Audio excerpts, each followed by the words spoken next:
students, and one of the topics was the culture of the digital age and how that impacts on us every day. And so here we have a perfect example of what that is. And it's not the young people. I'm Donna Hill. I'm the Executive Director for the Center for Black Literature. I want to welcome you all here this afternoon. The Dr. Edith Rock's Elders Writers Workshop has been going on for a very long time. I had the privilege of running the workshop for several years, and I see some familiar faces. Many of them are gone. But their stories live on. Yeah. And that is what's so important, right? And so that's what all of these young ladies and gentlemen who are part of the workshop are doing. They are cementing their stories so that we will have them for decades to come. This afternoon, I'm happy to present to you this year's cohort of writers. We are doing this, of course, in what's called a hybrid situation. We have a live audience. Our audience, who's near and far, are able to join us via technology. And so I'm going to just basically kind of be in the background. I'm going to let them do their thing. I will introduce each writer by name, and they will read their work, and then we'll move to the next person. So that's kind of how it goes. We hope to have an opportunity for questions and answers a little bit towards the end of the program. So if you could think of what you want to ask, the questions, please just, if we're going to do Q&A and we have time for that, have a question that is succinct, because right after this we're going to the Poetry Cafe. So we're going to come to the Poetry Cafe. All right, so here we go. So our first speaker is actually coming to us via Zoom. Her name is Ibun Adalona, and she will be reading Eldership.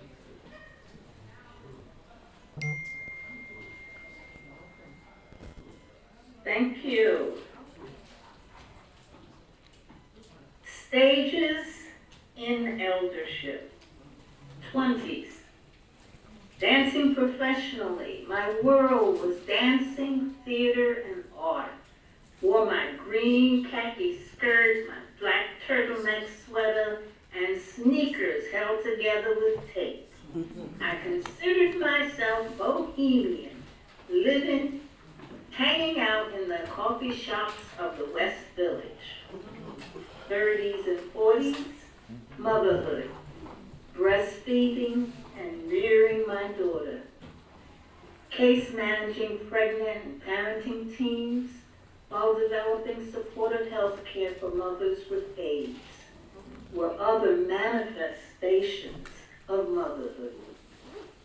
50s, wise woman creating communal relationships, building visionary institutions, teaching and supporting women and girls, and claiming their feminine consciousness. 60s and 70s, expanding spiritual consciousness and sharing that expansion in my book, Save Yourself, as I came into spiritual alignment, fulfilling my purpose. Now entering my 80s doorway to eldership and eventually ancestorhood.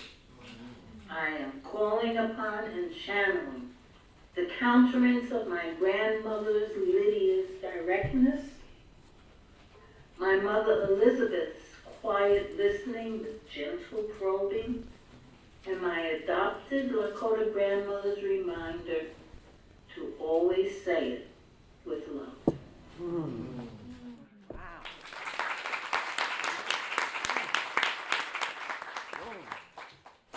Thank you. As she was going through her stages of life, I'm thinking, okay, which stage am I at?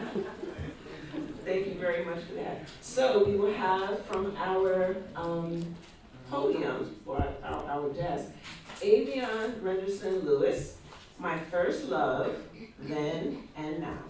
Thank you. Since I was a little girl, I always wanted to be a teacher. At 5 years old, the rocks in my backyard of my parents' brownstone house in Brooklyn, New York, were my first students. My rocks were the smartest and the most obedient students. In a few years, at age 10, my brothers and sister were my second set of students. Since I was the eldest, I thought I knew everything about teaching. After all, the nuns at the grammar school I attended had complete control, and learning took place every day. Unfortunately, I found out rather quickly that working with my siblings was not the same. They did not want to sit on the front steps of the stoop of our brownstone playing school. They kept reminding me that it was July and real school was out. So was my 5th grade, 10-year-old teaching career with my siblings. As I grew older and grappled with how I could learn to be a better teacher, I started to really look at my parents and how they were able to care for 5 children took on a new meaning for me. Both of my parents were from Trinidad, and they came to Brooklyn, New York in their 20s. They were married in 1949, and I was born the following year. It was very normal for us to come home from school to be greeted by the smell of what's for dinner, as well as Mommy's smile and a kiss. I learned to cook all of her savory meals by watching her. My mother never used a recipe book, nor did she use any measuring devices. She would use a pinch of this and a dash of that. And while the food was cooking, her keen sense of smell let her know if more condiments were necessary. I still use this method of cooking. As a result, my own children feasted on peas and rice, curried, stewed, baked chicken, shrimp, pork chops, kingfish, saltfish, dumplings, callaloo, and a variety of fresh vegetables. Thanks to my mother and father, I learned how to make sorrel, ginger beer, morbi, and punchagram. My parents believed in family and education. We ate breakfast and dinner as a family. We did homework at the kitchen table while dinner was prepared. After dinner, both of my parents would help with homework as well as quiz us for the test or tests the following day. Major holidays were always celebrated at our house, and I can still remember the laughter, extended family, the latest calypso music, dancing, singing, as well as lots of food and desserts, including homemade ice cream, fruit cake made by my mother, sweetbread, coconut bread, fudge, and a homemade cake with homemade icing. Growing up in a loving environment was heaven. My parents made marriage look so easy. The love and respect they had for each other lasted for 47 years until my mother passed. Armed with the concept that this institution called marriage was easy, I decided to take my first plunge at 25 years of age. It lasted 2 years.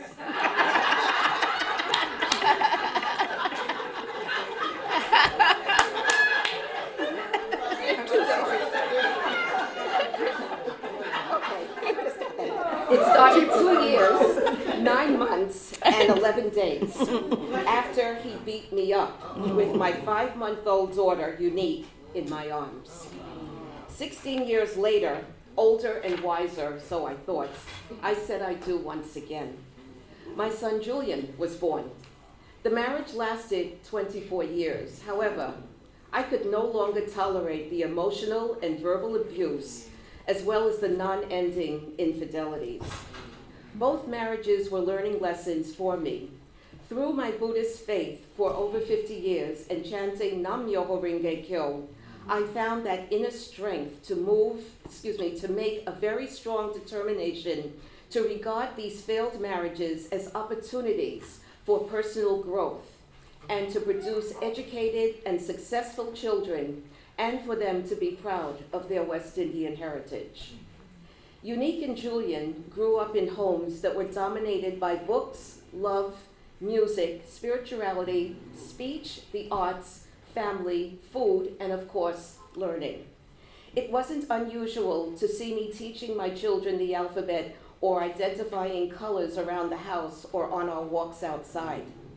They learned to tell time using a forest green circular electric clock from McCrory's store located downtown Brooklyn on Fulton Street.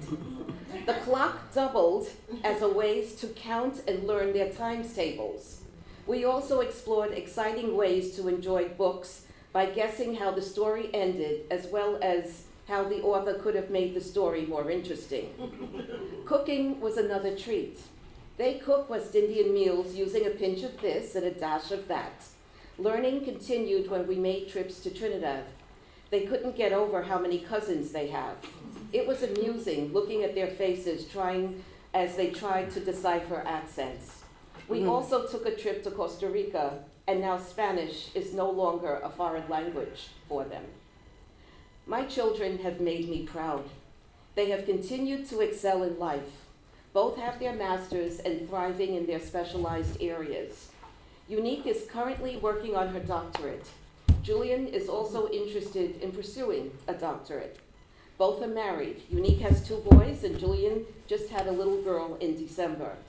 Traditions and cultures are being passed down to my grandchildren through cooking, using a pinch of this and a dash of that, as well as books, travel, music, and spirituality. In closing, I followed my dream, and in 1975, I became an English instructor at Medgar College. I was so excited to be part of this community of students who really wanted to learn. Excitement filled every fiber of my body as I prepared lessons, listened to my students, and helped them organize their thinking and produce their thoughts on paper. I also received constructive criticism from my colleagues, which truly helped me. After I left Medgar College, I didn't have my doctorate. I went to the New York City Board of Education and became an English teacher at Boys and Girls High School in Brooklyn, New York. Again,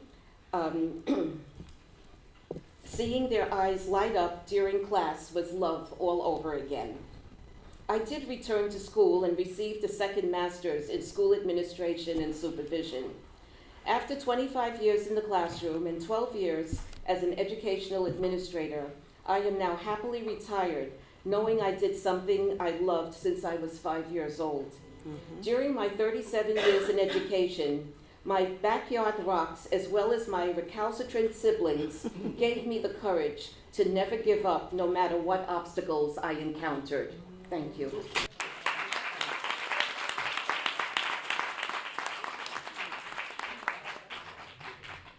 That was wonderful when you said Moby and Sorrel. It brought back those instant memories of my grandmother and being in her kitchen, and all of those cook-ups that she would do in her kitchen. So that was really wonderful. Boys and Girls High, that was right down the street from where I live. So like all of those memories are so great. Thank you so much for that. Next up we have Isaac Suggs. Elderhood is a terminus, not a way station. Thank you. Elders like me invariably tend to slow down as we advance in age because bodily aches become prevalent, revealing in real time new areas of the body that were largely unexplored zones of potential discomfort. The other more pressing issue is a foreboding sense that the end of one's life is near, and grappling with that inevitable reality dispels any notion that good times looming large are on the horizon. Happiness is an attainable measure of fulfillment, is more an illusion than a reality. To wit, happiness is no longer a desirous guidepost for fulfillment. Rather, putting one foot in front of the other while maintaining balance becomes a happy point. It becomes clear that just making it from one day to the next is considered a blessing from whom all blessings flow. I also have noticed of late new words in my vocabulary that tend to start with the letter M, like morbidity, mobility, mortality, melancholy, and minor aches and pains. I've walked this earth for 81 years through good times and bad times. I've parented children and have been blessed to embrace vibrant and talented grandchildren. I have traveled the world, including North and South America, Africa, Europe, and fought a war in Southeast Asia, Vietnam.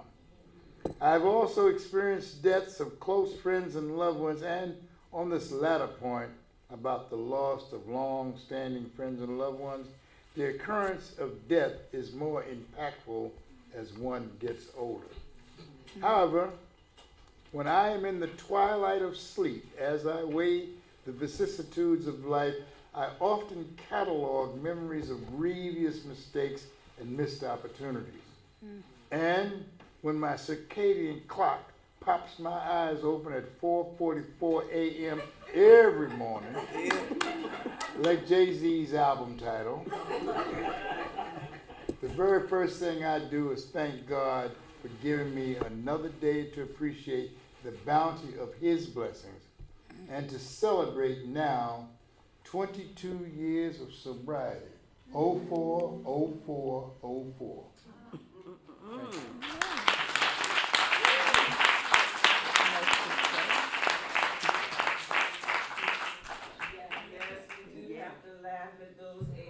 you. Thank you for that. That was wonderful, wonderful. Next, we're going to go back to our screen, and we're going to bring up Norma Beasley, and she's going to read A Spiritual Alchemist as Elder. Good afternoon, everyone. Good afternoon. Gray hair is a crown of splendor. It is attained in the way of righteousness. In a world that moves quickly, that prizes novelty over wisdom and noise over silence, we are reminded that God still calls forth elders, men and women whose lives, seasoned by grace, become steady lights for others. In Scripture, the elder is not simply an older person, but one who has grown into maturity through years of faith, pain, success, prayer, meditation, and right living. Elders are those who have walked with God long enough to know His ways and gentle enough to guide others without judgment. They are the ones who carry the memory of God's authenticity and constancy and make it visible for a current day generation that is often forgetful. The New Testament gives us a tender and practical picture of what it means to be an elder. In Timothy 1:3, the elder is to be above reproach, the husband of one wife, wise in counsel, self-controlled, able to teach, gentle, hospitable, and not a lover of money. Eldership is about bearing the image of Christ, the shepherd who serves, the teacher who listens.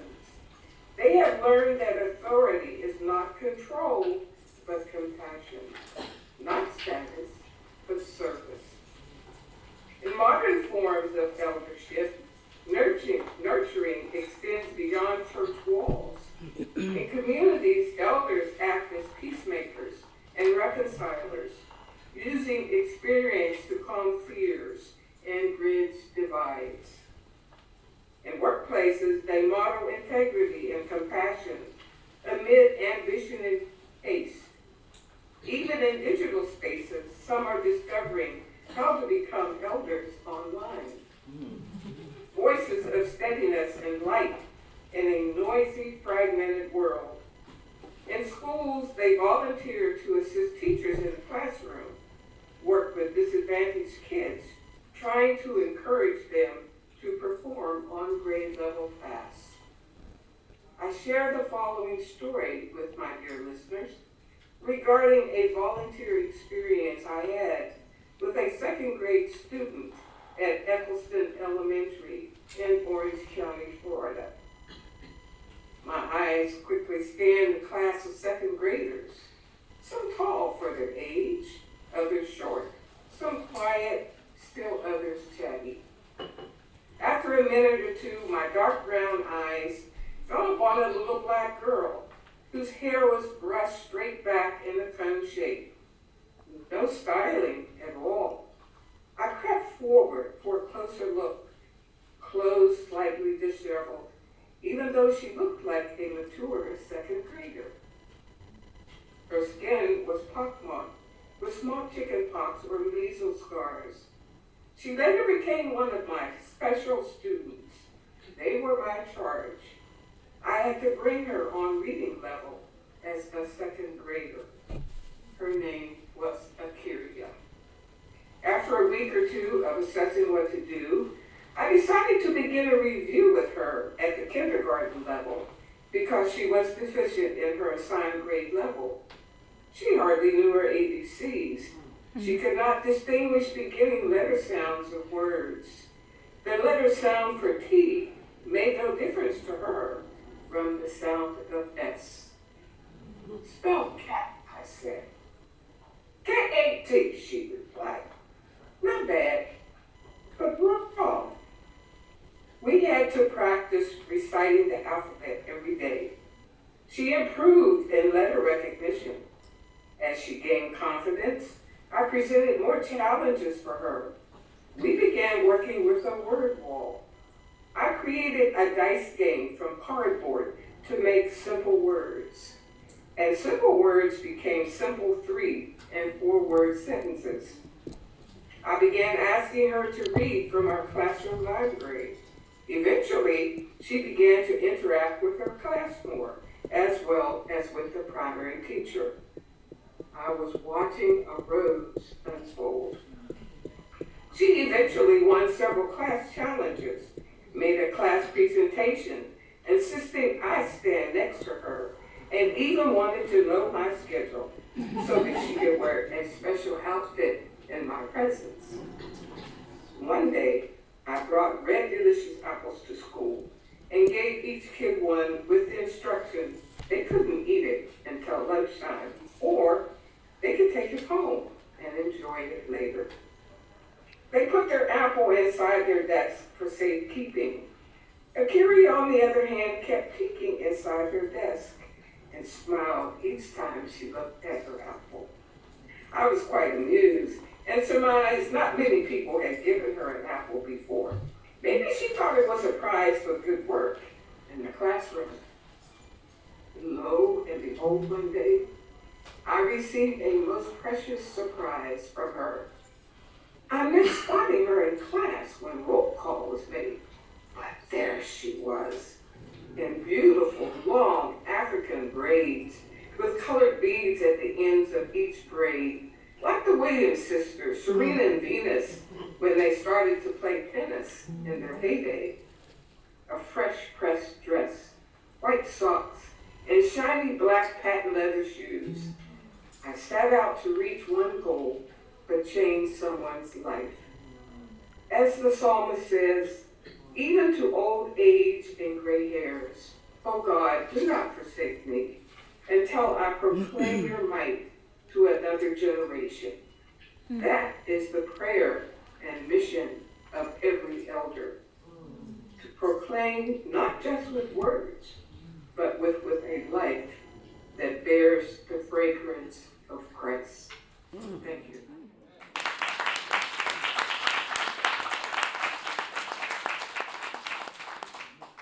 That is the kind of teaching that our students, our young people need. We've become so inundated with test scores and how much the school is going to get for bodies in the seats and not really realizing the importance of these kinds of lessons. So thank you very much for that.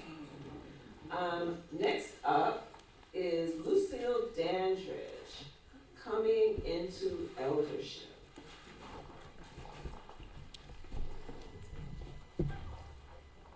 A friend described all of us as being at the edge of the abyss. As our parents, generations before us, family, friends, leaders, and others fall into the abyss, we inevitably move closer to the edge. That is the reality of eldership. My age says that I am at the edge, but I have stuff to do. It was only after my mother died did I feel grown. Coming into eldership was more subtle.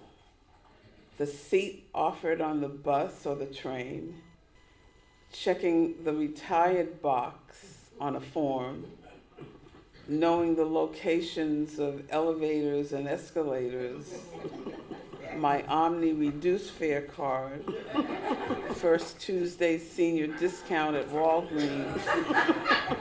All those things heralded that I am an elder. I have been an elder for some years now. Seeing technology change and not feeling compelled to keep up with every new app, I became wiser. Accomplishing new and wonderful things, having my niece tell me that she admired the way I take on new challenges and how I was my own person. Yes, I am the person she described, and I am glad that she sees me. I am radiant and I am more kind. I have recipes that people want.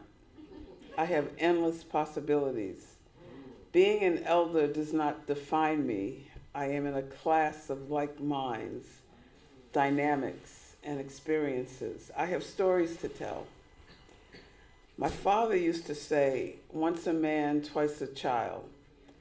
Some might think that second child means diapers, trouble standing and walking, aches and pains, not being able to eat certain foods. All those things can happen. I see those things, and I also see possibilities. I rise. I look at challenges that I take on with a child's delight. I think of it as a time of renewed energy and a time to explore new things. All the experiences I have lived, living single, living married, living single again, starting over on my own in Brooklyn, all exciting and new. Clearing life's hurdles, I can do all things through Christ who strengthens me. Now I make up a new agenda and plow through, full speed ahead. It could be vanity or it could be something God gave me, that is, the mindset to be ageless. It is what God gave me. Yes, my physical being has changed. My hair is gray. I hold on to railings when maneuvering stairs, especially subway stairs. I use accessoride to partake in all the cultural events I love, but still I rise. My nieces and nephews, both the older ones and the younger ones, see me. I enjoy all of them so much. They gave me a new name, and I signed off with my own handle, LAL. Love Aunt Lucille, love Auntie Lou, love Aunt Lucci. I released an album 4 years ago. It was my first. It came from letting go and letting God. I am writing a book about a teacher who had an impact on my life. Years ago, after a major foot surgery, I trained for a marathon. I did a half marathon on my birthday in San Francisco, of all places. Talk about hills to climb. People tell me they are not technical, but I see them use technology, like me, to do the things they love. A writer, thinker, music lover, Black history researcher I know will say that he is not technical, yet he uses the internet and social media to expertly and appropriately pass on relevant information to his friends and to family and to the next generation. People use Zoom for family meetings, for young and old, or for things that are important to them. Look around and see how many non-technical people are on Zoom. There was a learning curve, but our desire to be around like-minded people and friends helped us push through and join. In technology, like in life, we cannot do it all. No one knows it all. We choose the things that are important to us and go down that path, taking us to our goals. A normal reaction to what we do, for what we do not understand, is fear. What did Tish James say? Fear and faith cannot occupy the same space. We may be here longer than we think, so always make it the best ride possible. My eldership is never saying I cannot. It is always seeing what I can. The things I have in mind to do speak to me, and they excite me and propel me forward. My age does not define me, my spirit does. My mind propelled me in my youth, and it is a force still. My husband used to say, no one gets out of this world alive. So in the meantime, I have a story to tell, I have work to do, and I am making a difference.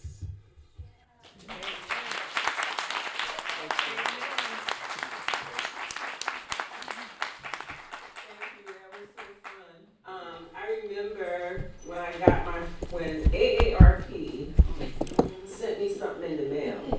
I was like, how dare you? Where's that?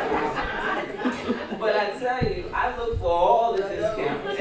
Walgreens, traveling, movies, whatever it is, I'm more than happy to get it. But you know, when you have to, since we're doing technology and you have to fill out forms and they say your birthday, so you put your date of birth and then you scroll through the years.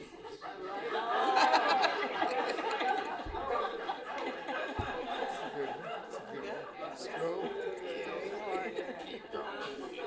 next up we have Jeanette Toomer, and her piece is Choosing. Okay. Pregnant at 18, with only my first year Barnard College completed, I prepared to return home to Philadelphia. Other than my best friend who supported me as best she could, I cloaked my pregnancy in secrecy. As a devout Catholic, my mother took us to church every Sunday. She said her rosaries regularly to pray for guidance and intercession from Jesus, and enrolled us in Catholic schools throughout our education. She would not be receptive to my unplanned child. After a month of hiding my growing belly from my mom and talking in whispers to my friends on the phone, I traveled outside of Philadelphia on a commuter train.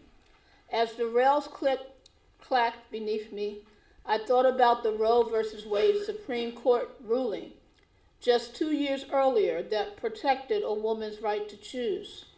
Protests ensued, and the Catholic Church squarely opposed the decision. As a youth leader, I participated in rallies against women choosing abortion. Facing my hypocrisy, I was glad the choice was mine, without governmental influence. Once the train pulled into the station, I made the trek to the abortion clinic. It was a one-story building set apart from others. Treading carefully, I crossed the tracks to reach it. The intake nurse called me into her office for a consultation. Hi, Jeanette, my name is Sheila Kramer. I'm going to tell you what to expect today. First, I'd like to know a little about you. She readied her pen. How old are you? 18. Are you in school or working? I'm a freshman at Drexel University. Are you from Philadelphia? No. I hesitated. I'm from D.C. Well, where is he? At home, I guess, in Poughkeepsie. I cried without restraint. I don't want to do this. It's just not right. It is right for you if you want to finish school and work successfully in your career. She handed me a tissue. Did you talk to any of your friends about your decision? I talked to my two best friends. I dabbed at the tears running down my cheeks. One had an abortion and the other had the baby. What did they say? Well, they thought the best thing for me was to have an abortion, but it's so hard to do. Tears fell. I keep thinking it's murder. Well, where are your friends now? Well, one had to work and the other had an interview. Did you tell your parents? Parents? No. What about siblings? With a sad laugh, I said, that's like telling my mother. I see, she flipped through her notes. I'm sorry, I didn't mean to get you so upset. I can go through with it. Jeanette, it's okay. It's good that you let it out. Abortions are emotionally traumatic experiences for most women. You are not an exception. Of course you feel guilty and afraid, but, she paused for emphasis, maybe you can find a little optimism in the fact that another day, under better circumstances, you'll be able to have as many children as you want. After some time, I breathed. Yeah, I guess it'll take me some time to get over it. If you're ready, I'll explain the procedure. Okay, I'm ready. The method of abortion that you are getting is called suction curettage. The doctor will open the cervix using a clamp. He will insert 2 or 3 glass tubes in the uterus. She showed me the cervical clamp and tubes. He then applies vacuum suction to the tubes, which will suck out the fetus from the uterus. It's not a painful process. It sounds painful. Will I have any anesthesia? Yes, a local sedative to relax you, but you will be awake for the procedure.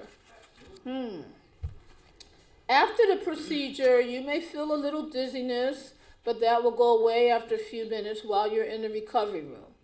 Do you want a contraceptive to prevent this from happening again? Yes, the pill. That's good. The pill is one of the most reliable forms of contraception. Why is this clinic so out of the way? Well, most women want privacy. The seclusion shields them from pressure of family and friends. It's easily accessible by car or train. After the meeting with the nurse, I returned to the waiting room. I noticed a white woman came to the clinic with her husband. Well, I assumed he was her husband. I did not understand why a married couple would abort a child. Maybe they were headed to divorce or learned that the baby had an incurable birth defect. Whatever their reason, the wife seemed more agitated by the situation than her husband. To the contrary, however, most of the other patients in this room were alone or with another woman, friend, mother, or grandmother. The procedure took about 20 minutes. The recovery room nurse explained the bleeding that follows the abortion. While resting there, I overheard 2 patients on the other side of the curtain, strangers except for this shared experience, reflecting on their abortion. This abortion wasn't as bad as I thought it would be. Compared to 9 months of pregnancy and 18 years of parenting, it was a big relief. Yeah, the only thing I don't like is this 2-week period of bleeding. That is a drag. I'm just glad it's over. I will never, ever be in this place again. My bleeding lasted longer. My mother expressed concern about my bleeding when she saw a pileup of Kotex pads in the bathroom wastebasket and the soiled safety belt nearby. I apologized and explained that it was my regular period, but just a little heavier. After my children grew into adulthood, I sat next to my mother, who due to chronic illness had moved to New York to live with my family. It felt like a deep, dark confession, but I revealed to my mom that I had an abortion one summer while on college break in Philadelphia. Her face grew very saddened, sunken, but silent, and I quickly reassured her that now she had 2 granddaughters who loved and cherished her. Unknown to me at that time, I had followed in my older sister Claudia's footsteps. While studying at Tulane University, she had an affair with a college professor. The relationship ended with an illegal abortion from which she never fully recovered mentally. Within her first year, she returned to Philadelphia to live with us. She never shared with us what she endured in an illegal abortion in New Orleans. My oldest sister Claudia had proven unlucky in childbearing. Even after she married and into her 40s, infrequently she announced to Mom that she thought she was pregnant. But for every declaration, an admission of false hope followed.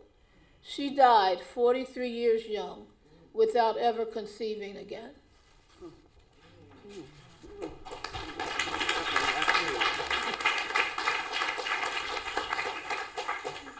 Tough decision that maybe really that it wasn't us, it's somebody that we know. And people think that, it's an easy choice and it's not. And it lives with you forever, So thank you for that. That was a tough topic. Thank you.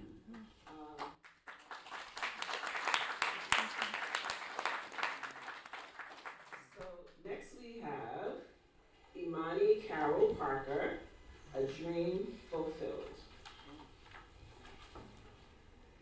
Oh, good afternoon. I'm still recovering from that. Oh, I'm still recovering. Yes.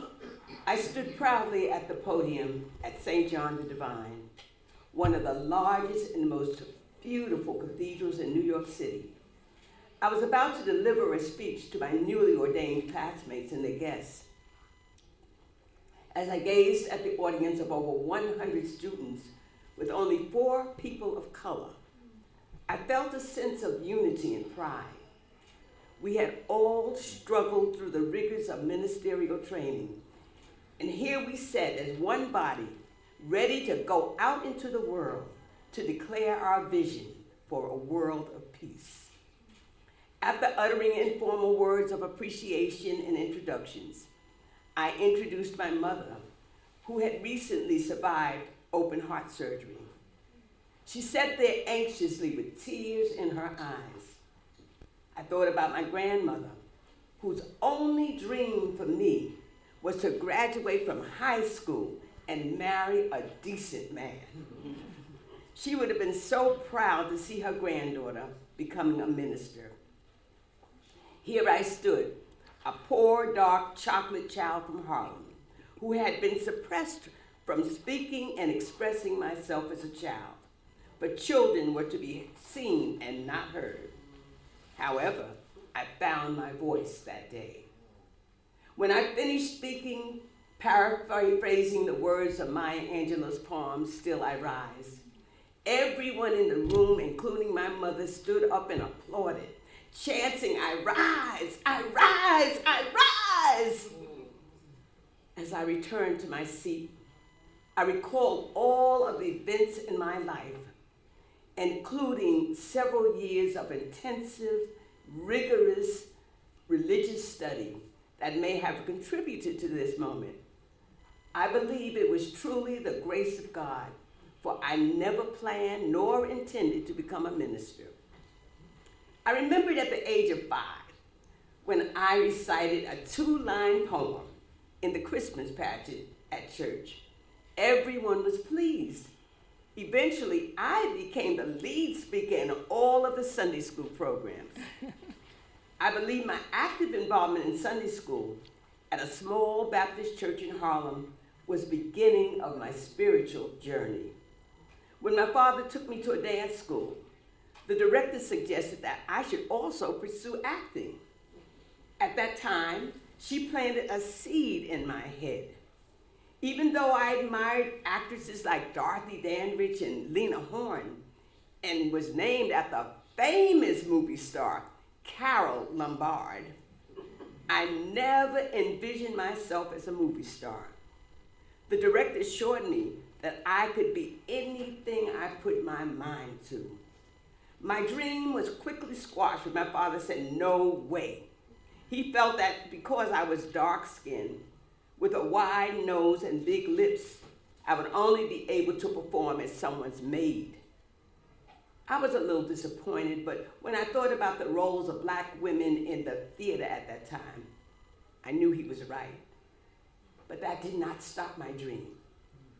My love for acting continued in so many facets of my life. I seized every opportunity to speak or act in church or in school. I will never forget the proper English teacher, Miss Dinkles.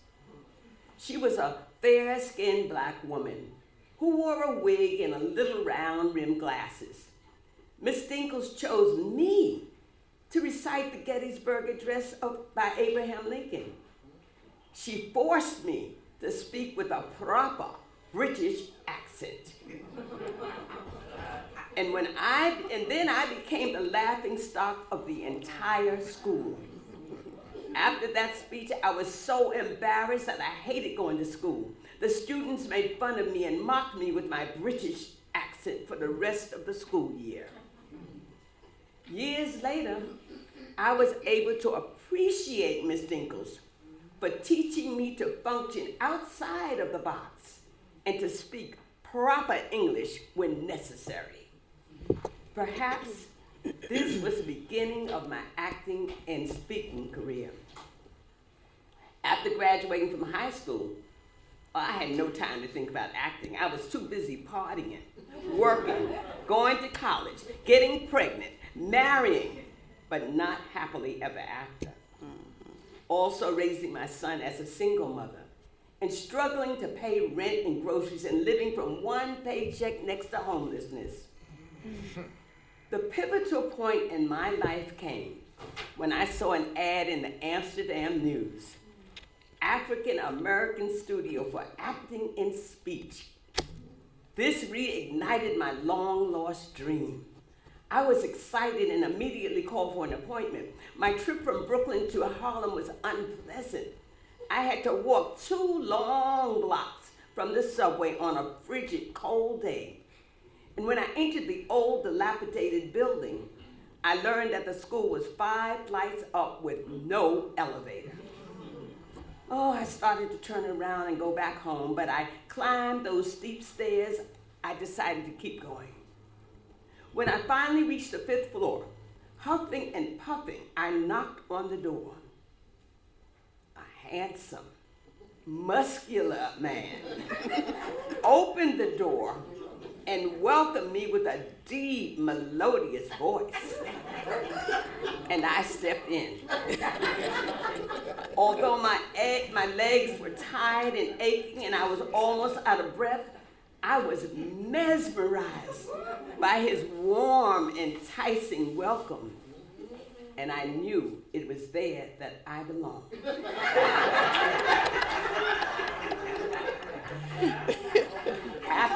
After my interview with the director, I was accepted and totally committed to pursue my childhood dream. It was there that I was transformed from Carol Ann to Imani, which means faith in Swahili, a West African language. Not only did I learn how to act, but I grew and became me, a strong, outspoken diva with a full revolutionary afro. Thus, my ministry and acting began.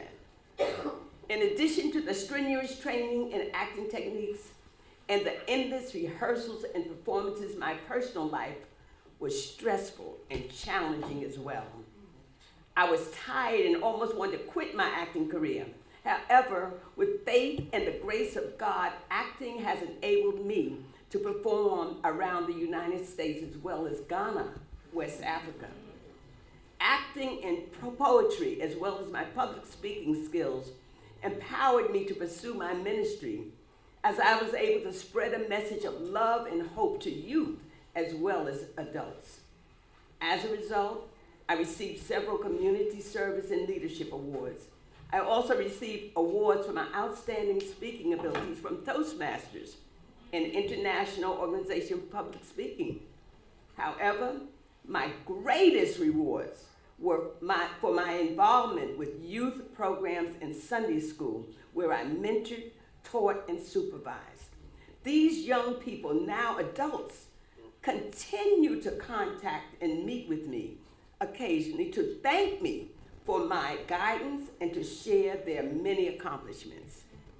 My spiritual journey continued in Cape Town, South Africa, when I, along with members of my church, attended the Parliament of World Religions, where thousands of people of different cultures and religions convened to express peace and harmony throughout the world. Nelson Mandela, who had just been released from prison after 27 years, was the keynote speaker. The young people in my group had the privilege of presenting flowers to him, and he warmly expressed his appreciation. That was a moment that I nor my students will ever forget. I was further inspired, yet saddened, when we visited the cell in Robben Island, where Nelson Mandela had been confined with no window or sunlight, a narrow, worn cot, and a small, smelly hole in the floor for a toilet. Upon leaving the cell, I, along with the other visitors, planted flags and banners in the ground at Robben Island proclaiming peace will prevail. I often wonder if those banners are still there. On the boat returning to Cape Town, a woman asked me if I was a minister. When I said no, she encouraged me to become a minister and to continue spreading my message of peace and harmony to others. Upon returning to New York City, I thought seriously about the words of the woman on the boat. I realized that God had been directing and preparing me for my role as a minister throughout my entire life, as a religious student and servant leader in my church, and my many roles in acting as an actor, poet, educator, mentor, and public speaker. And after the bombing of the World Trade Center, I was spiritually led to enter the sacred door of One Spirit Interfaith Seminary, where I was joined by other ministers in training. The students were from different cultural and religious backgrounds. Initially, I had no intention of becoming a minister. My only desire was to learn about different religions. But after 2 years of intensive study, here I stood as a newly ordained minister, sharing my message to a large audience of prospective religious leaders and their guests at St. John the Divine. There have been many more accomplishments in my journey, which have led me to my role as a minister. However, as I recall all of these experiences, I am grateful that in spite of the many obstacles and challenges I encountered by the grace of God, I have been able to touch and inspire others and have enjoyed a rich and meaningful life. Although I am an ordained interfaith minister, I am a lifetime Christian who respects and interacts with others regardless of their religious beliefs. My ministry evolves as I continue to study and participate in programs with seniors at my church. I also speak and perform at various churches and venues. In addition, I serve as a member of the board of directors at an institute for older adults. I believe that my experiences as an actress, public speaker, and minister have been instrumental in my journey toward eldership and have truly fulfilled my lifetime dream with more to come. And I am certain that as I continue to follow my GPS, which means God's pathway to spirituality, by serving and ministering to others, my living will not be in vain.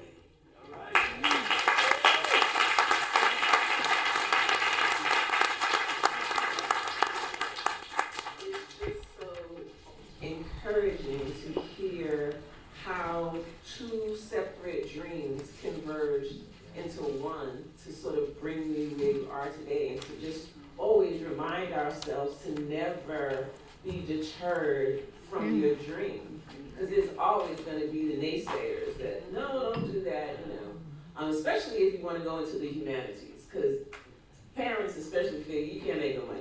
But All right. hold fast to your dreams and continue to encourage our young people to do that as well. So thank you for that very much. So now we have Claudette Joy Spence, and and she's gonna read, I did not want to do it again, so I wanna know what that is.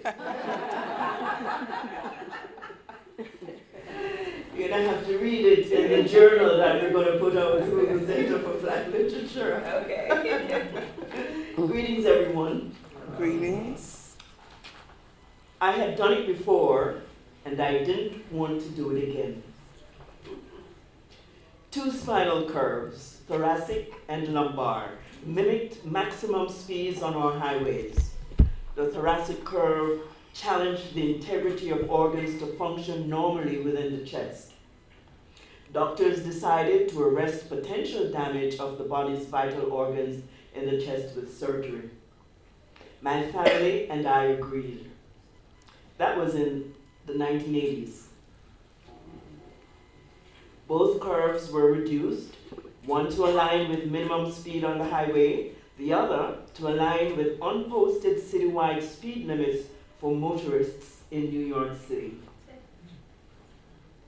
For 40 years, I moved with agility and strength that supersized me in jostling New York City subway crowds and trains, working long-hour days, having fun all night and energized for the following day, participating in interfaith work for justice, attending family funerals and reunion, and cultural discovery and exploration, traveling international and domestic to several cities in 25 states, completing degrees, writing books, understanding my Africanness and going through identity crisis, identification, renovation, rehabilitation, all of that good stuff.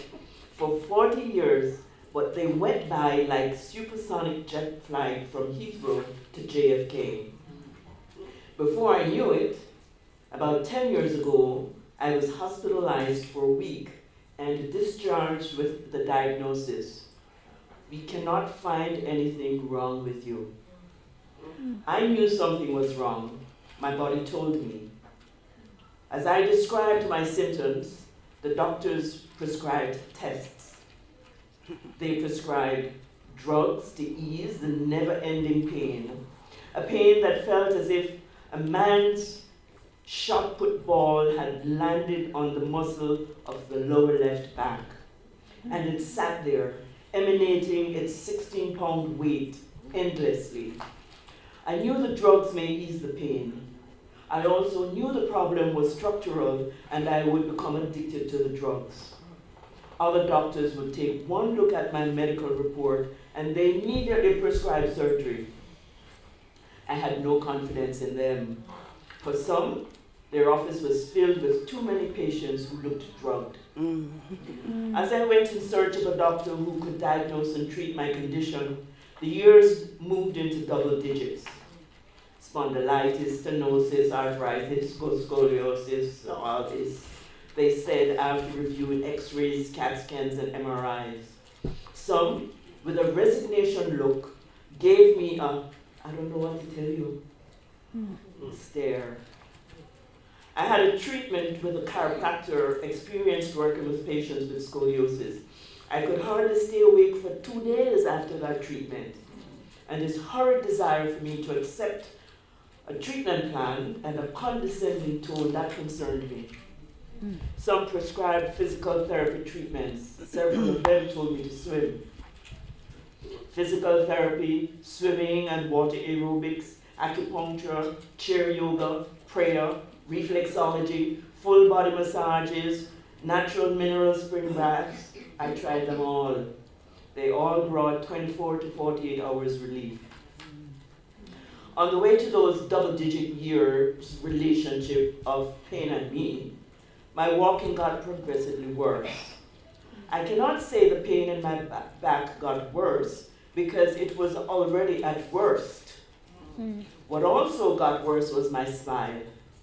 I felt as if the muscles that elevated my cheeks into a smile were laden with a weight that made those muscles motionless. That worried me. I thought, this pain is wearing me out. I would find my way, or maybe more accurately, the universe directed me to neurosurgeons who presented treatment plans for surgery. removed the bone that was growing on 2 thoracic vertebrae. That growth, the body's way of healing itself, they told me, was pressing on the spinal cord that controlled that part of the brain that manages balance, urination, and bowel movement. And the pain in the lumbar area, muscles were working overtime to keep the vertebrae from separating, they said. Finally, something I understood. Surgery to correct all that. Like the first one, no guarantees. I did not want to do it again. I had been seeking non-surgical remedy. Then I remembered a teaching of the Brahma Kumaris World Spiritual Organization, of which I'm a student. The drama is accurate.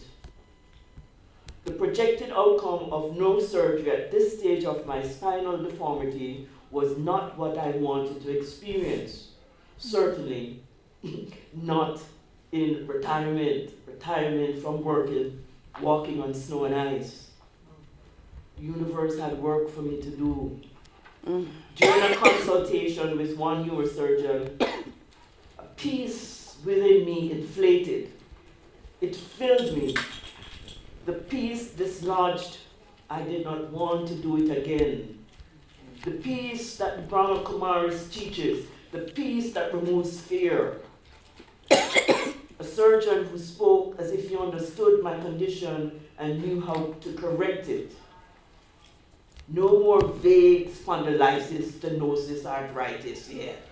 I asked the universe to make Dr. El Said's practicum be in alignment with the rhetoric that he shared with me about my condition and the history of it as he had studied.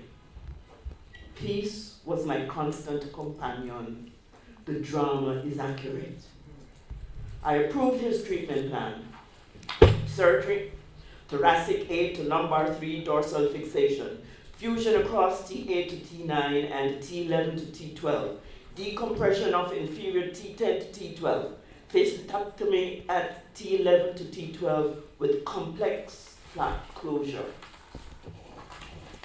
In the spring of 2025, I experienced 8 hours of surgery with a surgical team of neurosurgeon, orthopedic surgeon, plastic surgeon, anesthesiologist. Post-op, 3 days in the intensive care unit. A week later, 10 days in acute rehab. Months of outpatient physical therapy. And only the universe knows how long in long-term daily exercising.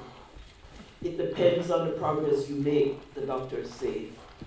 At 70, my body does not heal as quickly as it did at 17 or even at 30 when I had the first spinal surgery. How long to recovery, they cannot predict. The drama is accurate, I remind myself. Peace be my guide. After surgery, while I was still hospitalized and off painkillers, I realized the shot put ball pain had disappeared. God be the glory. With realigned muscles and bones and nervous system managing this new alignment, I am strengthening my body and learning to walk again. Strength exercises for legs and core, contracting my glutes and arms when I stand and when I step. Balancing exercises too, watching videos of babies who are learning to walk and learning from them, and attention to eating protein, mineral, and vitamin-rich foods. I'm coming of age in retirement, learning to walk upright, unassisted, pain-free, control of urination and bowel movements, and giving thanks for all who support me on this journey, physical and spiritual. The drama is accurate. Peace, peace. I'm making pain-free walking progress and giving thanks to God, to the universe, to my ancestors, to divine helpers. The drama is accurate. Om Shanti.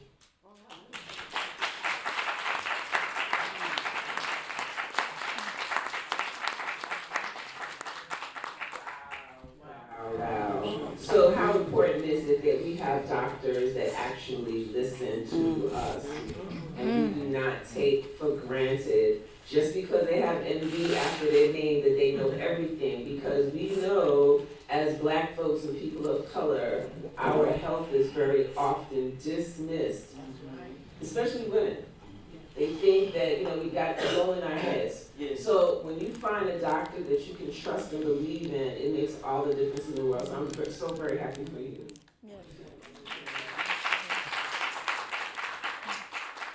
So next up, we're going to go back to our stream, and Nancy Francis is going to read Coming of Age. Hello everyone, coming of age. I came of age when I saw a pregnant Nigerian woman being kicked in the stomach during the Notting Hill riots. This woman and her husband owned a brownstone which was next door to our home on Talbot Road, Notting Hill. They came weekly to pick up rents from their tenants, and one day during the riots, my sisters and I were looking out of our top floor window and watched this upsetting scene unfold. Once they got out of their car to go into their building, they were immediately attacked. My mother moved my sisters and I away from the window because we were crying. We were 11, 9, and 7. Also, when my mother sent me to Ladbroke Grove Station to meet my father and tell him not to come home because of the rioting in our street, I walked from our home to the station and waited for him, telling him that it was too dangerous. He kissed me and said he would go to our friend's home for safety. When I visited my sister in Spain 2 years ago, she reminded me of this incident and that she cried once I left for the station. She asked our mother why was she sending me out during the riots and that I could get hurt. My mother assured her that no one would hurt me because I was a child. My sister was 7 at that time. I returned home safely. This was a vastly different life than the one I had anticipated when I went to join my parents in England. My parents left Guyana, South America, our native country, to seek greater opportunities in the mother country, England. We were indoctrinated to believe that England would always be there for us.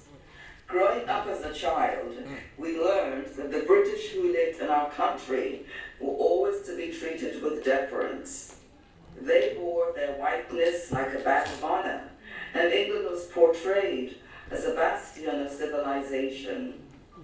My father left in 1956, and my mother joined him a year later in 1957. My younger sisters and I followed them in 1958. Their original plan was that we should remain in Guyana and complete our high school education, but the extended family we were left with did not give us the best care.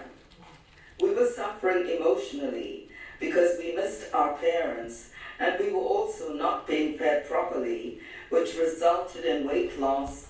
Packages of clothes and toys that our parents sent for us were given away or sold to other people. Finally, when my parents saw our unhappy faces in our school photos, they immediately sent for us to join them in England. My parents bought a home.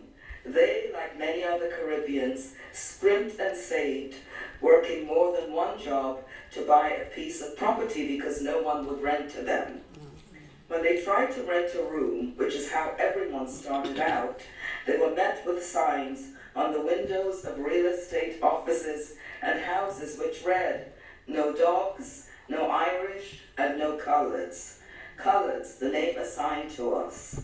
Some people were able to buy a house to live in and another one to rent. Many people squashed into overcrowded housing because they were unable to pay the rent and shared the costs with family and friends. However, buying a house brought its own pitfalls. The only houses sold to us were those that already had tenants, known as sitting tenants.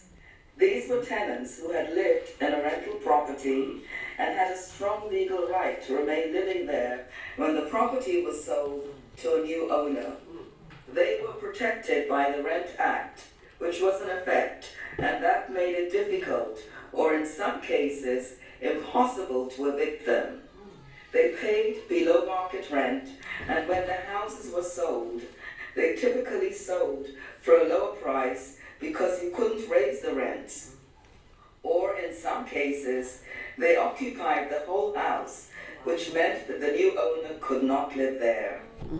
Ours had lived in the home for 17 years and were on a waiting list for a council flat, the equivalent of an American project. The big difference for us was that we now had a permanent roof over our heads. The tenants occupied 2 floors, and we were left with 1 floor. There was also another tenant living in the basement. These tenants, who were white, felt that they owned the property and refused to pay rent to us. The previous owner of our property was white and was happy to unload the property on us. We believe that they did pay rent to the previous owner. These were racist, terrifying people. Their family consisted of 6 people, 2 parents. The mother was a gypsy, the father was burly, as were his 2 sons, and there were 2 daughters. My mother, in her wisdom, despite the unbelievable circumstances, worked hard to maintain friendly relations with them in order to protect our safety and well-being. This was not the England that any of us dreamt about. It was shabby, dirty in many places, dilapidated. It was shocking and frightening, and many people became depressed by their environment. We felt like outsiders and unworthy. I asked myself as an immigrant child, who were these people who professed to be so superior when they came to my country, and the average British person didn't even know that there was a place called Guyana located in South America.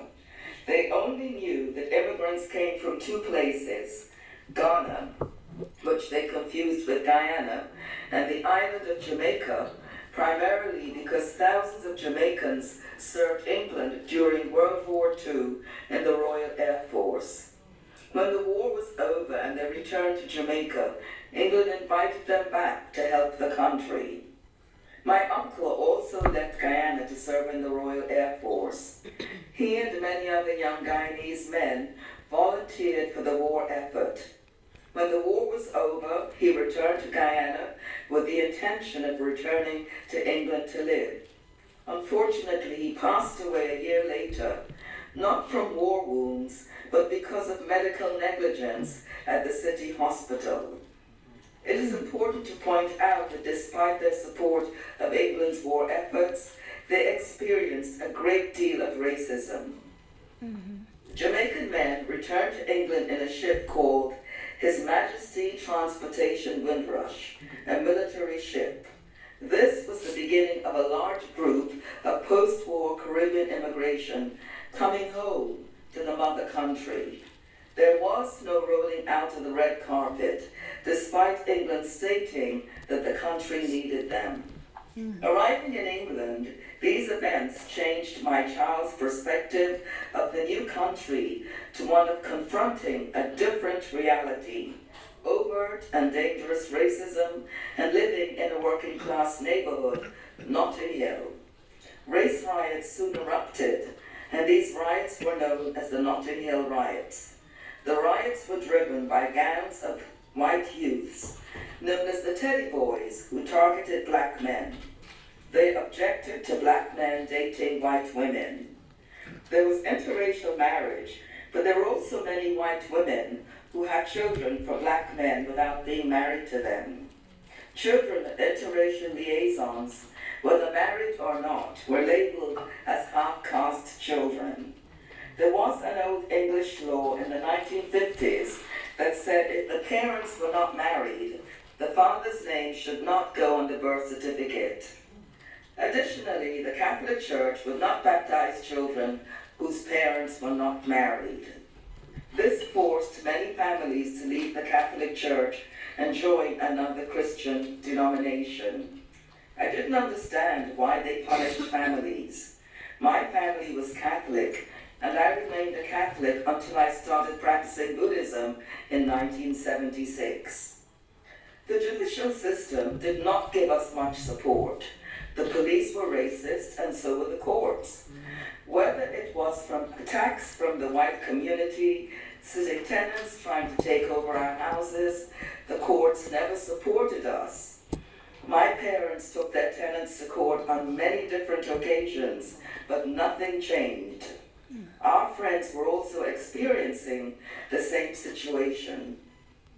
We knew that we needed legal representation and relied on legal aid because we were unable to afford private solicitors. Eventually, my parents were assigned a legal aid lawyer who was determined to fight to the end for them, and they eventually won their case, and our tenants were evicted. All of this transpired in the middle of the race riots, and we were all terrified. Evicting our tenants brought new issues. We renovated the 2 floors and were able to rent out the rooms to other Caribbeans. Our previous white occupiers came back at night, breaking the windows night after night. It was difficult for us and our tenants to sleep at nights. In the end, our tenants understandably moved out. My father could not come home from work at the end of the day and had to stay with friends. My mother was left with 4 children to protect. She had a 4th child in England. Caribbean men were terrorized wherever they went. The mobs used petrol bombs, knives, and metal bars.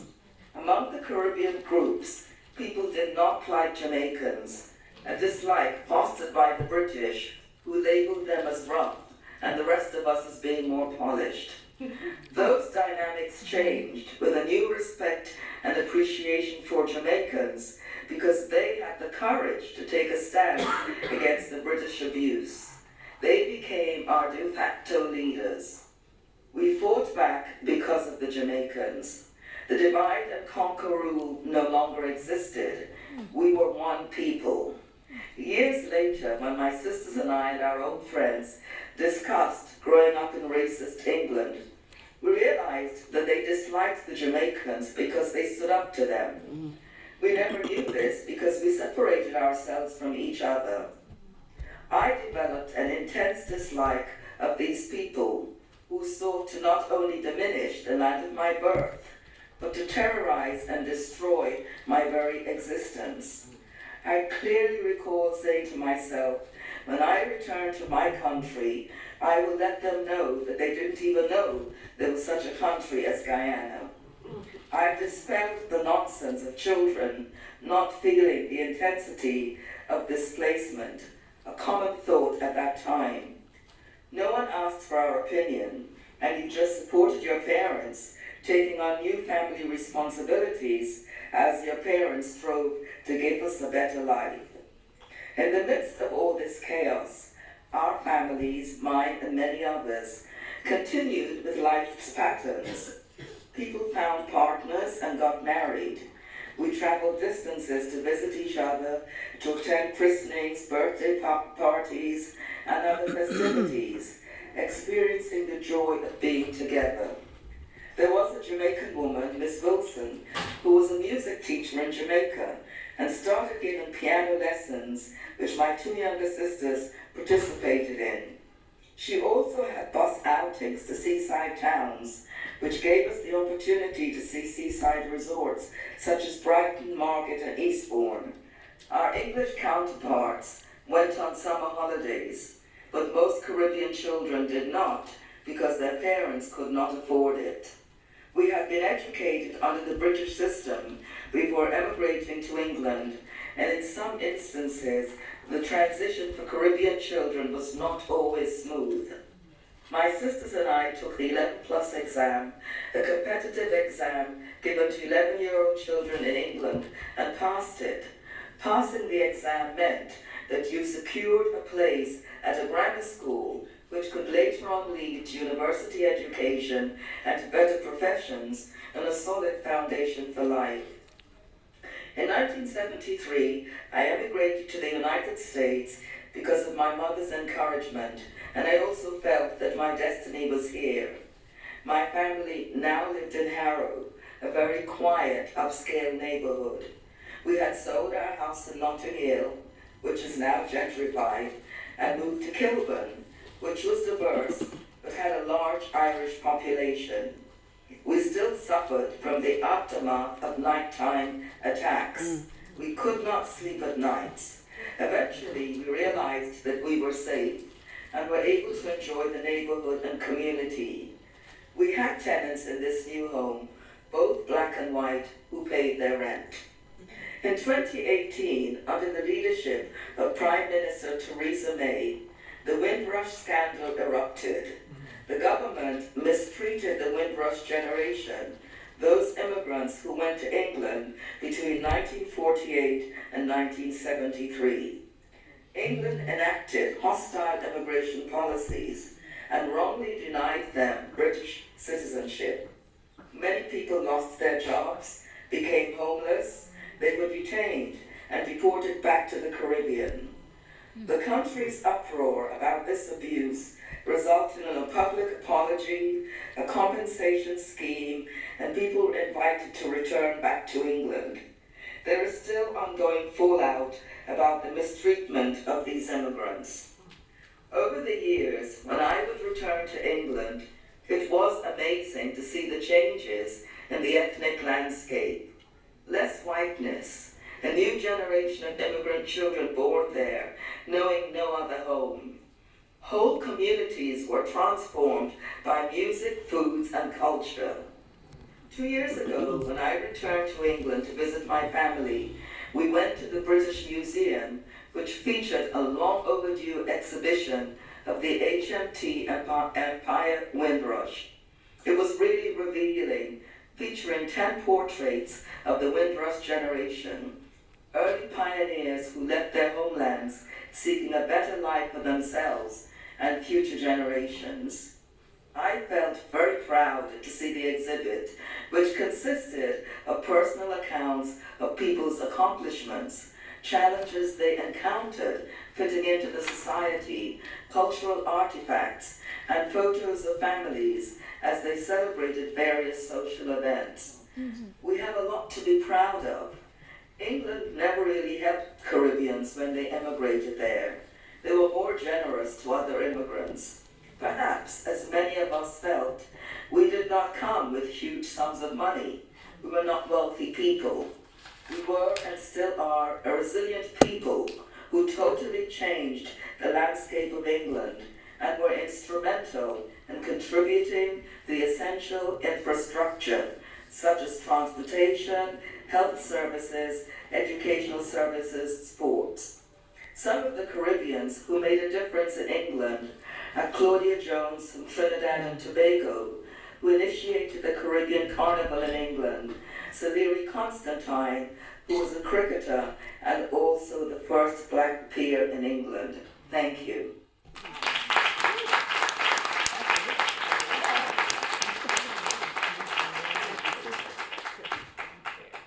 No matter how hard they try, they can't break us, right? Amen. Keep on making history. Thank you so much for that. And rounding out this amazing group of speakers today is Lola Ames. And she will be reading, I Am Almost a Grown Woman.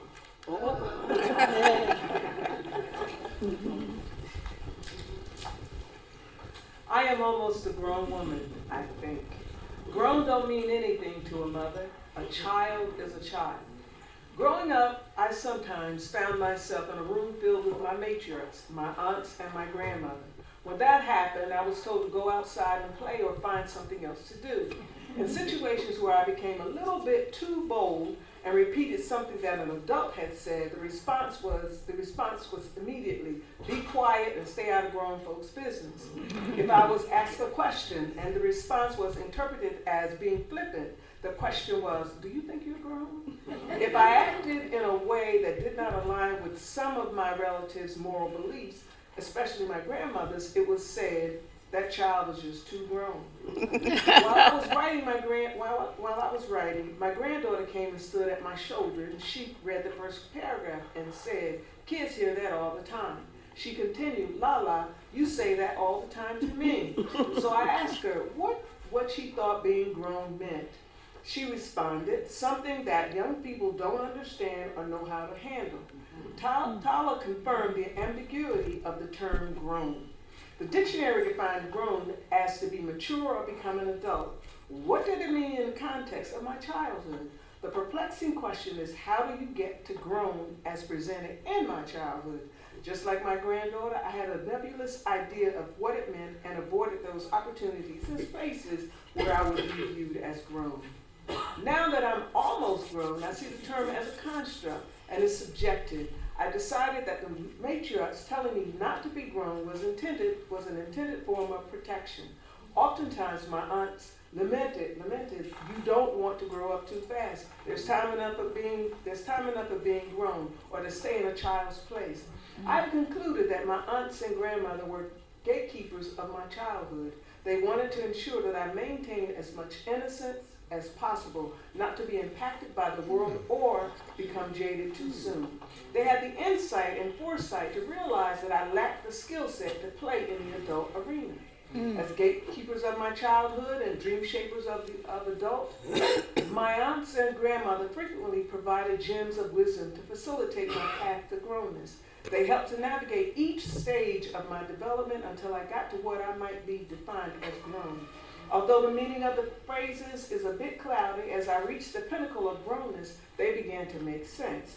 I might venture to say that many of these nuggets were included in the life lessons playbook of many children. For example, you don't know who you will have to give your last drink of water to. You don't know who you will need before you leave this world. What goes around comes around. It never hurts to speak to people. Just treat people the way you want to be treated. Another lesson was to develop strong work ethics and how to manage money. No matter what job you have, do it well.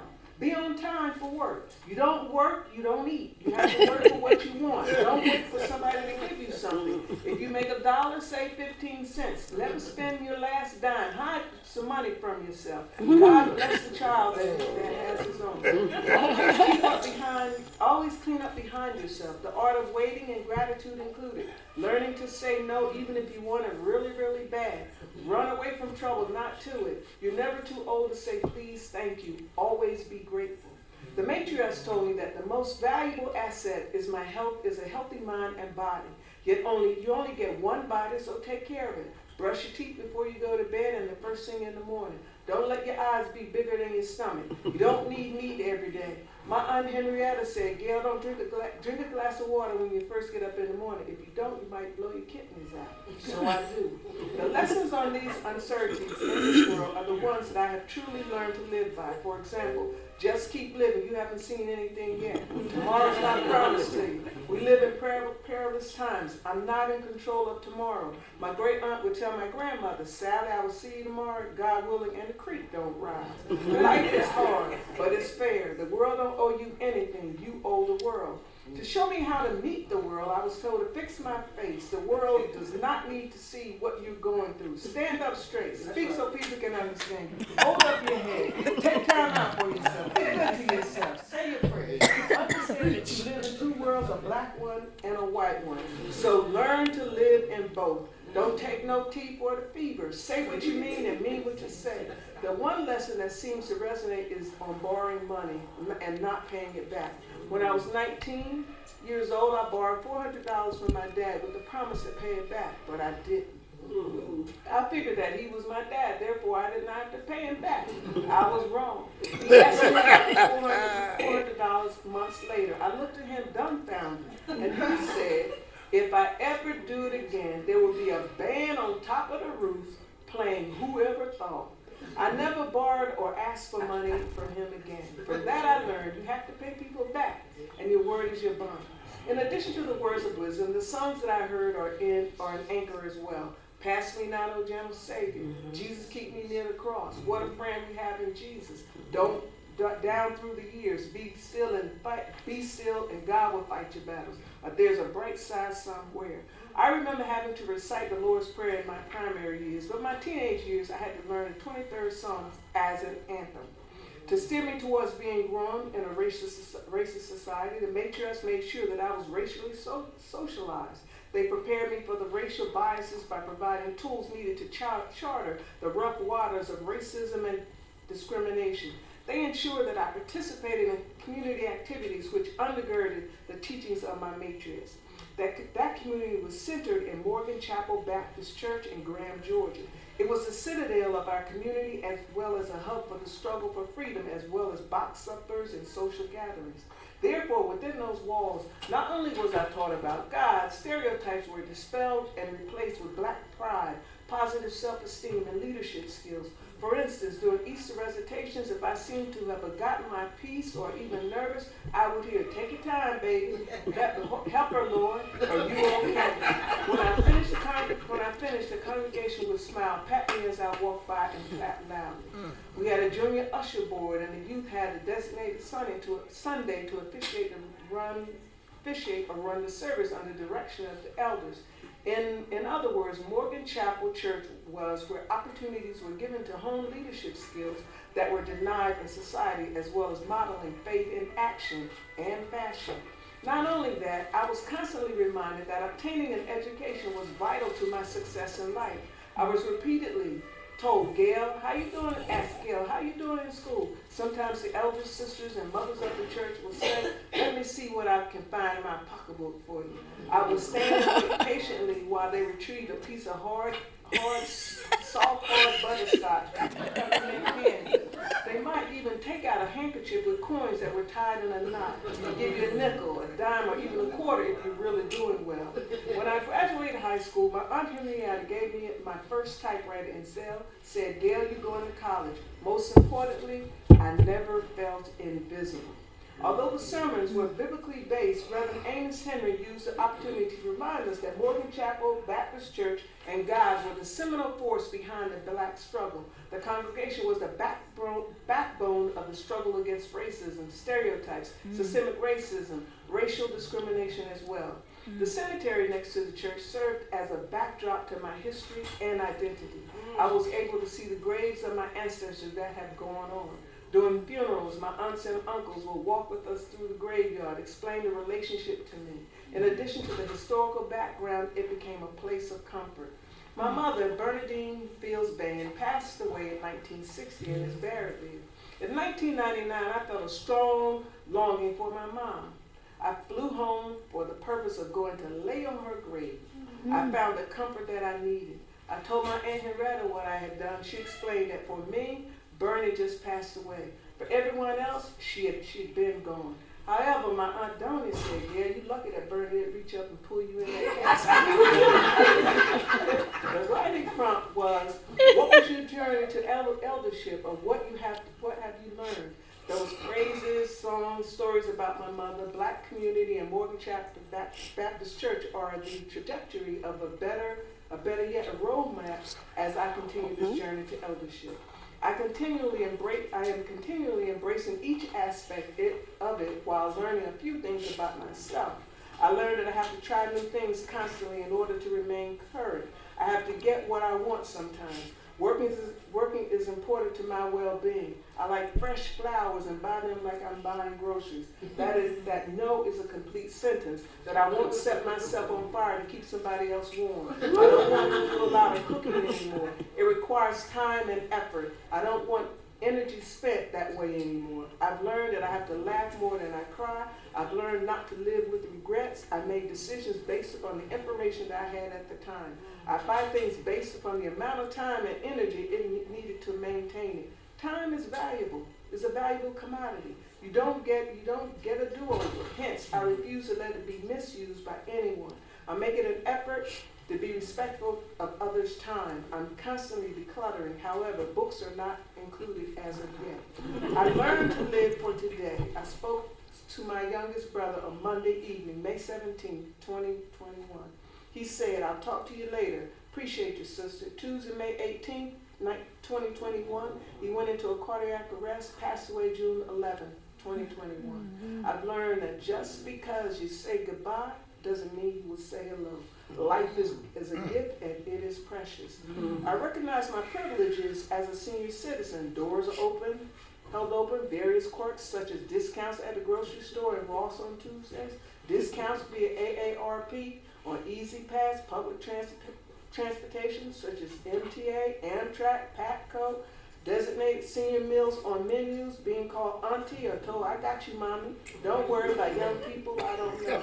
I also learned recently that if I hesitate while going through the turnstile on the subway after I swipe my card, this is true. After I swipe my card, someone will go before you and you can't tap your card again. That was a hard lesson. I learned to count my little blessings and see what God has done. I know that it is by God's grace and mercy that anything that I have done, I'm in Him, I live and move and have my being. I've learned a lot. I've learned to let go of friendships when you know that they're done. I've learned to read the room and make adjustments as needed, to recognize change and move with the cheese while looking for a lesson. Sometimes I decide there is no lesson and just move. Finally, I have a deep appreciation for my blackness and history. While on this journey, because of the guidance of my matrix, I recognize my wonderful position as an evolving, grown black woman, which is an outsider within. It gives me a view of the middle. I recognize the strength of the space and adapt. The space allows me to observe and understand the difference. Not only that, I know that what I learned from that unique vantage point, I must pass it on. I know that my blackness and womanhood is something to cherish. I recognize the purpose of negative societal controlling images and change the narrative to my advantage. These images are used to dehumanize the black woman's strength. Therefore, I self-define and self-validate my own experiences and self-worth. I understand Sojourner Truth's statement when asked about her escape from enslavement. She said, no, I didn't run away, I walked away by the daylight, which I tried to live it out.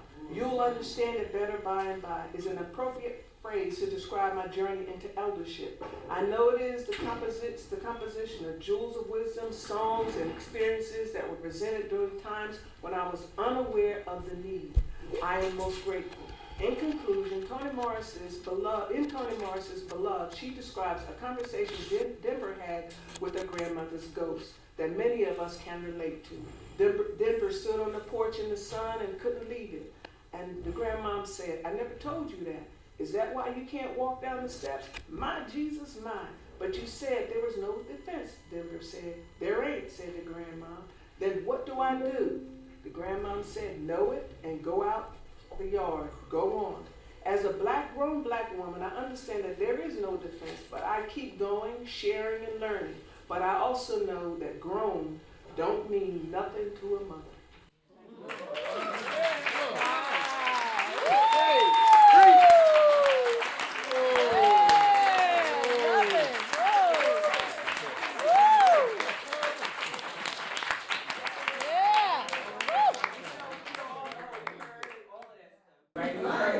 Whoa, that was awesome. So much of Jamaican Kincaid's Girl, short story girl, where her mother just tells her, just beat the bread and just do this and just wash your clothes, and we have all of these things, and it's also much a part of our culture.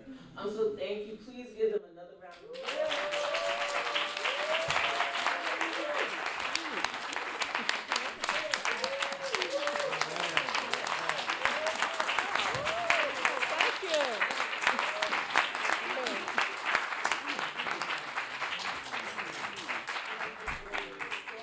Thank you all so much.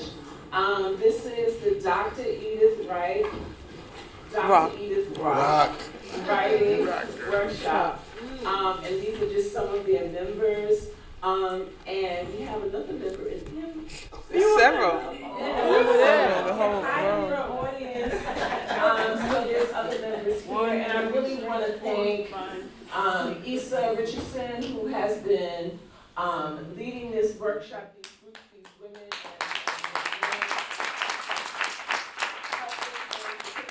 wonderful stories together. And then also, where's my intern? Sydney, right here, stand up. One of our local students who is doing her internship with the workshop, so I really want to thank her for all of her work as well. So, ladies, gentlemen, thank you all for being here.